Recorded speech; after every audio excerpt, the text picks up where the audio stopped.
আম্মা আমি নামাজ পড়েছি, হ্যাঁ নামাজ পড়ি। কিছু খাইবেন? কিছু খাইবেন না?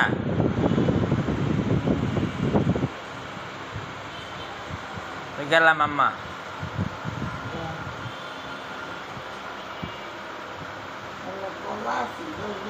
হ্যাঁ কলা আছে মনে হয়, দেখতে হইব। আপনি কলা খাইবেন নি? হ্যাঁ হ্যাঁ কলা খাইবেন, আমি আইনাম নিয়ে আসবো আসার সময়। হ্যাঁ হ্যাঁ আছে কলা। দেশিটা না চাম্পা কলা নাকি সর্বি কলা নাকি সময় কলা না সাগর কলা? দেশি আছে, ঠিক আছে। ভালো থাকেন আম্মা, হ্যাঁ।